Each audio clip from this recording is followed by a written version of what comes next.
Alright, welcome back, and today we're going to continue towards the 21 tips that we want to share with you from sleep smarter towards better sleep. So hopefully you're already implementing the previous strategies that I went through with you guys. So strategy number 14 I'd like to talk about in the book. It's called Go Easy on the Bottle. And during sleep, essentially what happens is we have memory consolidation, so from short-term to long-term memory, and alcohol causes you to fall asleep faster, but it messes up with your REM sleep, which is your dream sleep.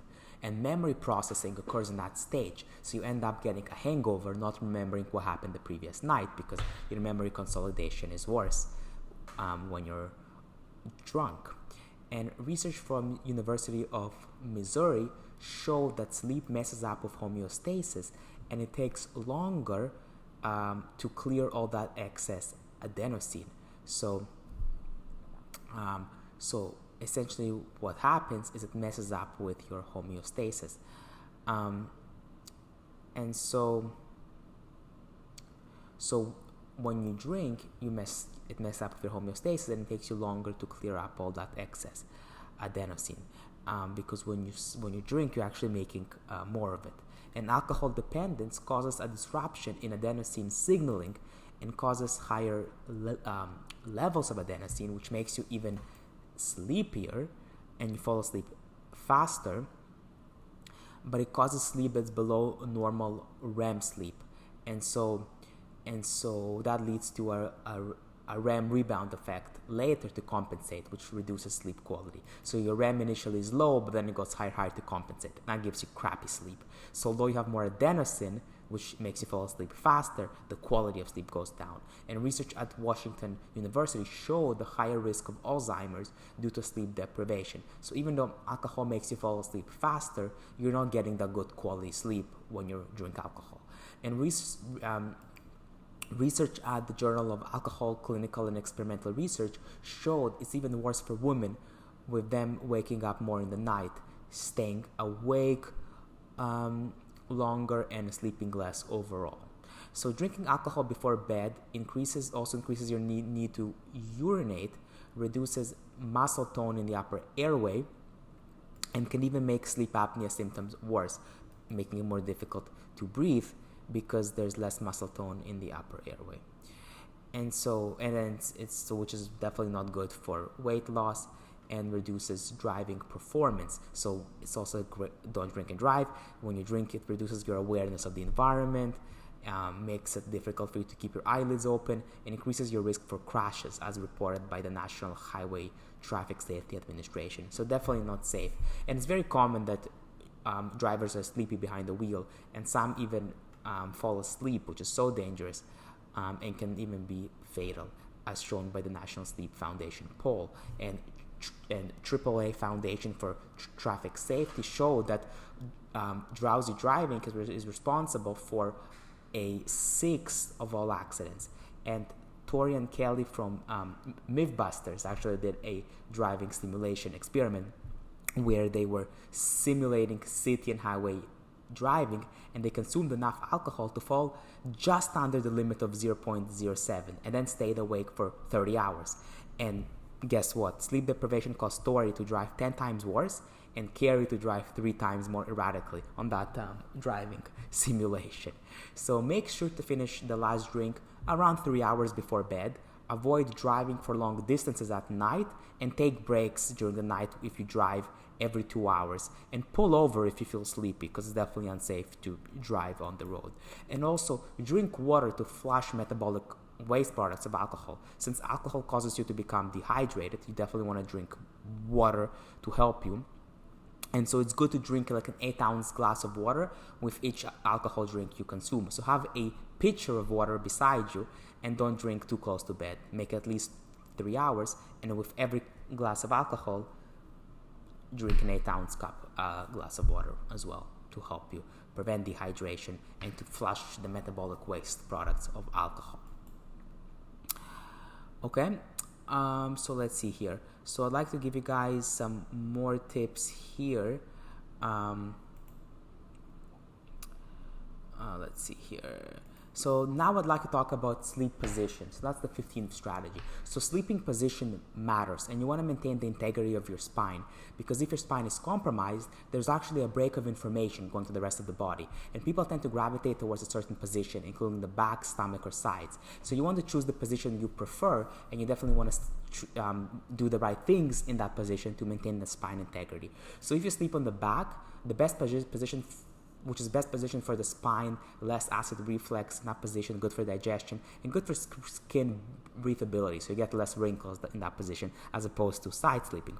Sleeping on the back, although, increases your risk of snoring and sleep apnea, because gravity actually forces the tongue back and collapses the airway. So the throat can also close in this position, unfortunately, because the tongue can actually go back and close up the airway, especially if someone has high body fat. And recall from James Nestor book that high body fat can make breathing more difficult, right? More fat and more mass around the neck can actually collapse the throat and the airways and make breathing more difficult.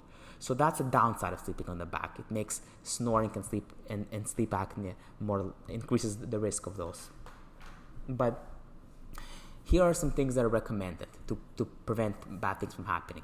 So if you're sleeping on the back, here are things that you don't want to do. You don't want to use a huge pillow that's too high, because that misaligns the spine.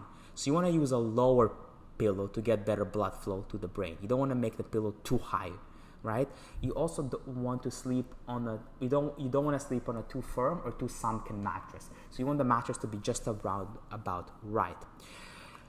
If you're sleeping on the stomach, it was shown by Dr. Vaclav Vochta to be a good position for infants, as certain pressure points are engaged when you're sleeping on the belly. But if you're doing that, make sure to do the following. It's good to lift a knee to open up the hips. Don't use a pillow to prevent hyperextension of the neck, because trust me, that can lead to neck problems. If you're sleeping on the stomach on a pillow, that can cause hyperextension throughout the whole night, and that can lead to neck problems. So don't use a pillow if you're sleeping on your stomach. Use a knee to open up the hips, and use a pillow and put it under your belly and hips. That's good to reduce pressure and strain on your lower back. If you're sleeping on the side, which is a natural position, and that is how we slept in the womb during our development, which is great, unlike lying on your back, this position is good for snoring and does improve breathing. So yay for that. Reduces snoring risk and sleep apnea and all that junky stuff. It's also good for digestion and heartburn and acid reflux, just like lying down on the back. So far so good. The only downside is something called the dead arm, because when you sleep on your arm all night, you literally cut circulation to it and nerve function. So you may get finger numbness when you wake up. But here's how you can do it. Simply move your shoulder slightly forward, and that prevents that from happening. You also want the pillow that supports your neck but doesn't raise it too high, and I'll show you a picture exactly what I mean. So if it's too high, that misaligns the spine, and if it's too low as well. But if it's just the right size for you to fill the space around between the shoulder, our shoulder, and the ear, that is just the right size and allows for proper alignment of the spine. And if you have back pain, you can also put a pillow between your knees, and that can alleviate the pressure in your hips and lower back as well. Okay? Now, when you're choosing a mattress, it's important because you spent a third of your life sleeping. So Consumer Reports notes that we need to replace it each 7 years, as the mattress does sag 25% the first 2 years, and then continually degrading even more rapidly after that. And so your hips are actually the heaviest part, and so that part of the mattress tends to sag first. So replacing your mattress is important. Also, mattresses have shitty chemicals like boric acid, which is a carcinogen, formaldehyde, which is a neurotoxin and classified as a carcinogen by the EPA, and flame retardants have been added too since the 1950s and can cause toxic gases, like especially to babies sleeping in them. And reusing it is even worse, because actually microbes growing in the bed can interact with skin cells which you shed during the night, and that can make toxic substances. Protective measures were made in 1994 in New Zealand to protect against SIDS, SIDS, and then they used a non-toxic protective cover, and there was not a single death amongst a single baby with SIDS wrapped in this cover, as there were 1,020 crib deaths before the mattress campaign began for that cover. So it's definitely important to protect yourself against these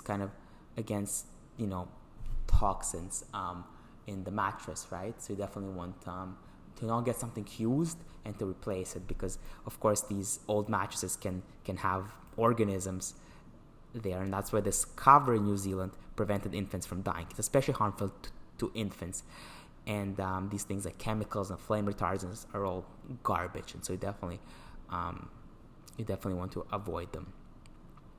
And Dr. James Sprott studies this area and showed that fatal occurrence in babies is due to toxic gases when they sleep, and so using a mattress cover for the babies is definitely a good idea. And even if you're not a baby, be sure to choose a non-toxic material for your mattress that has good resiliency. After all, you do spend a third of your life in bed, so choose a mattress that suits best for you and that has clean materials and that's non-toxic.